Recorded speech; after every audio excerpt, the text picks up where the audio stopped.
सुरजेवाला पर चुनाव आयोग की कार्रवाई हुई है। आपको याद होगा हेमा मालिनी पर जो बयान उन्होंने दिया था, रणदीप सुरजेवाला पर अगले 48 घंटे प्रचार करने पर बैन लगा दिया है इलेक्शन कमीशन ने। हेमा मालिनी पर विवादित टिप्पणी की थी, उसी मामले में चुनाव आयोग ने कार्रवाई की है कि अब आप 48 घंटे तक किसी तरह से चुनाव प्रचार नहीं करेंगे। अगर आपको वो बयान याद हो, थोड़ा अभद्र उन्होंने बयान एक हेमा मालिनी पर दिया, जिसके बाद प्रतिक्रिया भी हुई थी, खुद हेमा मालिनी ने उस पर रिएक्ट किया था और जिस तरह का बयान आया उसके बाद इलेक्शन कमीशन ने अब उस पर कार्रवाई करते हुए 48 घंटे रणदीप सुरजेवाला पर चुनाव प्रचार पर उनके रोक लगाई है। मैं ये बड़ी खबर साथ में बताती जाऊंगी क्योंकि कई खबरें आती रहती हैं। चारू जी, जो बात उन्होंने बोली है मैं उसी पर आ रही हूं। वो कह रहे हैं कि हमने मनवाया है, हमारे बोलने पर प्रधानमंत्री मजबूर हुए कि वो कहे कि संविधान को हम छेड़ नहीं रहे, लेकिन उससे बड़ा आरोप लगा रहे हैं कि आप लोगों की आस्था ही नहीं है संविधान में। देखिए, मैं आपको दो बातें यहाँ पर बताती हूँ। सबसे पहली बात कि अगर इनकी बातें इतनी चलती हैं तो अपने खुद के अलायंस के साथी कांग्रेस को कह देते कि अपने मैनिफेस्टो में, अपने घोषणा पत्र में ना लिखें कि हम अगर जीत गए तो संविधान को बदल देंगे। इनके खुद के साथी कह रहे हैं, ये यहाँ बैठकर बड़ी बड़ी बातें कर रहे हैं। इनसे पूछो, इतना इनको बोलने का शौक है तो सबसे पहले राहुल गांधी को, सोनिया गांधी को, खड़गे जी को बोल कर आते और कहते कि मैनिफेस्टो में ये बात मत लिखो कि संविधान बदल दोगे।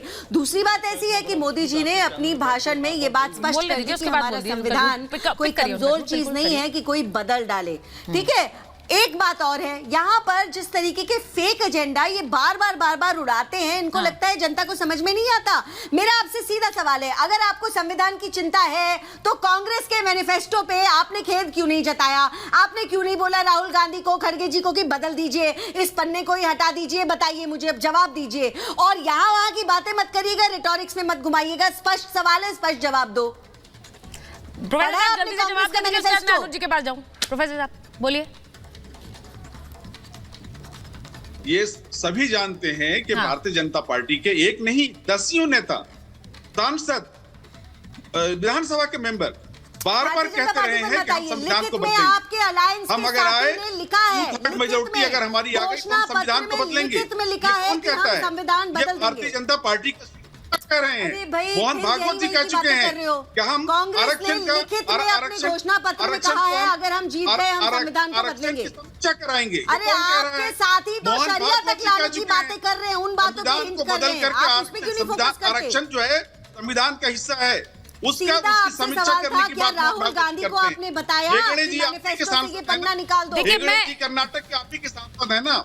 सुनिए, इस वक्त ऐसा लग रहा है, इस वक्त सिचुएशन क्या है, मैं जरा उस पर एक बार बोलना चाह रही हूँ। सुनिए पाशा साहब, एक मिनट रुकिए, चारू जी एक मिनट रुकिए। इस वक्त सिचुएशन ये हो रही है कि साम दाम दंड भेद, कुछ भी करो लेकिन मोदी को रोको। क्या ये सिचुएशन इस वक्त है? ये इसलिए पूछ रही हूं मैं विशाल जी, क्योंकि वहां एक तरफ ये तानाशाही वाला वार, जो ऐसा लग रहा है एक कॉमन स्क्रिप्ट है विपक्ष के नेताओं की, जिन्होंने अब ये तय कर लिया है कि मोदी आएंगे तो तानाशाही लाएंगे, वो डेमोक्रेसी खत्म करेंगे, ऑटोक्रेसी लाएंगे। मोदी आएंगे तो हमेशा के लिए वो काबिज रहेंगे सत्ता पर, ये प्लान लेकर आ रहे हैं। आम आदमी को जो गांव देहात में बैठा है उसे नहीं समझ आता। अगर ये बात बार बार कही जाएगी तो ऐसा लगता है कि कुछ छेड़छाड़ ये लोग करेंगे, जिसके बाद ऐसा कुछ हो जाएगा कि नरेंद्र मोदी हमेशा के लिए प्रधानमंत्री हो जाएंगे। क्या ये सोच दिखाने की कोशिश है लोगों को बताने के लिए कि ये बीजेपी आएगी तो ऐसा करेगी? सुचारता जी, ये एक इनकी अपनी कपोल कल्पित कल्पना है। ये एक नैरेटिव सेट करना चाहते हैं आदरणीय प्रधानमंत्री। ये हो सकता है कि नहीं हो सकता, बताइए। कदापि नहीं हो सकता। It can never be happen सुचारता जी, क्योंकि ये भारत की जनता जनार्दन है। वो देख रही है कि किस प्रकार से प्रधानमंत्री जी ने पिछले 10 वर्षों में वो मुकाम हासिल किए हैं, भारत को उस ऊंचाई तक लेकर गए हैं कि जहां पर पिछले 7 दशकों तक इनकी सरकार में नहीं हुआ। मैं ये अभी एक झूठा नैरेटिव देखिए, अभी हमारे कांग्रेस के प्रवक्ता कह रहे थे कि हमारे खाते को सीज कर रहे हैं, इक्वल फील्ड नहीं दे रहे हैं। देखिए नैरेटिव कैसे सेट करते हैं। पूछिए इनसे, इनकम टैक्स आप नहीं जमा करोगे तो क्यों नहीं? क्योंकि वही सामंती सोच, तानाशाही सोच हम नहीं देते। आम आदमी टैक्स पे करेगा, आप नहीं पे करोगे। नंबर एक, आज का तो है नहीं वो। और दूसरी बात सुचारता जी, बाकायदा एजेंसी ने यह कहा है कि हम खाता सीज चुनाव तक नहीं करेंगे। देखिएगा, और झूठ बोल के यहां नैरेटिव सेट करते हैं, ये जानते हैं, ये है तानाशाही सोच। अगली बात देखिए, अभी हमारे ये संजू जी मित्र कह रहे थे कि मिलने नहीं दिया जा रहा है, ऐसा क्यों हो रहा है? भैया आम आदमी की बात करोगे और ट्रीटमेंट चाहोगे वीवीआईपी। जब देखिए तो तानाशाही सोच, जिद मतलब देखिए बाकायदा माननीय न्यायालय टिप्पणी कर रहा है, कह रहा है कि अरेस्ट इलीगल नहीं है।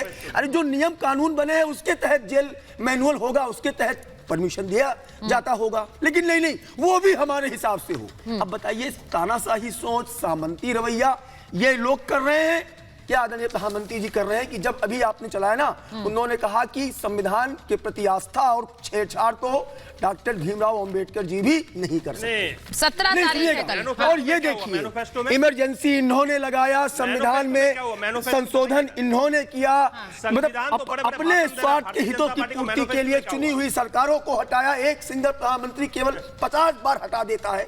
तब तानाशाही सोच नहीं थी, और तो तब तानाशाही सोच नहीं थी जब इनके नेता युवराज ऑर्डिनेंस पास किया हुआ ऐसे फाड़ देते हैं। भूल गए, तब वो तानाशाही नहीं थी, वो डेमोक्रेसी थी, वो लोकतंत्र था। और भूल जाते हैं जब माननीय न्यायालय की टिप्पणी आती है कि आपने सीबीआई को पिंजरे का तोता बना रखा है, तब वो तानाशाही नहीं था।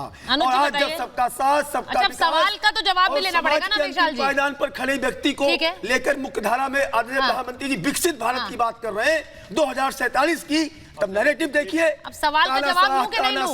एक मिनट से सवाल का जवाब। हाँ, पूछिए।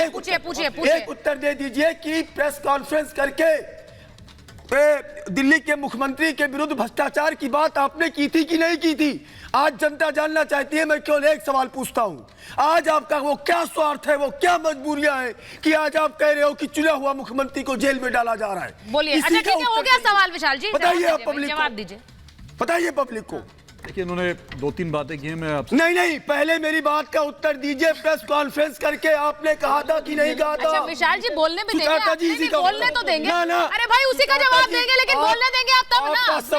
विशाल ji this is not a rally, आप थोड़ी बोलते रहेंगे, उनको भी बोलने दीजिए। उत्तर ही मांग रही हूँ भाई, उत्तर मांगने के लिए स्पेस भी तो देनी पड़ेगी। हाँ बोलिए अनुज जी, बोलिए।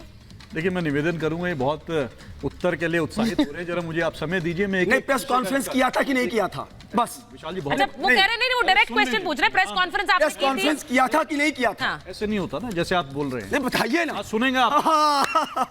अरे दीजिए, जनता जानना चाहती है। अच्छा ठीक है, अब हो गया विशाल जी, लेट हिम स्पीक।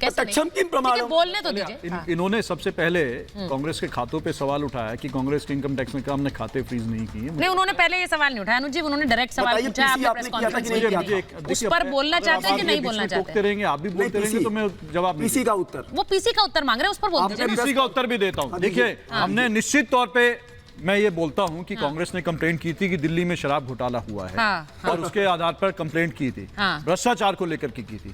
लेकिन भारतीय जनता पार्टी की सरकार ने क्या किया? भ्रष्टाचार 2 साल हो गए, आज तक ये नहीं बता पाए कि क्या भ्रष्टाचार हुआ, जबकि कांग्रेस ने तथ्य दिए किन किन आधार पर भ्रष्टाचार हुआ। लेकिन मामला ईडी देख रही है ना, वो तो बीजेपी क्यों बताएगी? बोलने दीजिए मुझे। नहीं, ये मामला बीजेपी क्यों बताएगी भाई? ईडी देख रही है मामला, ईडी ने सारे तथ्य कोर्ट में रखे हैं। आप बोल रहे हैं बीजेपी नहीं बता पा रही है। केवल तो आप ये कह रहे हैं कि आपने तथ्य रखे मतलब घोटाला हुआ? अरे मुझे बोलने, आप यही कह रहे हैं ऐसे? आप बोल लीजिए। आप भी उनकी तरह नॉन स्टॉप बोल रहे हैं तो मैं बोल कैसे? नहीं बोल रही हूं। मुझे आप 2 मिनट बोलने दीजिए, उसके बाद आप बोलिए।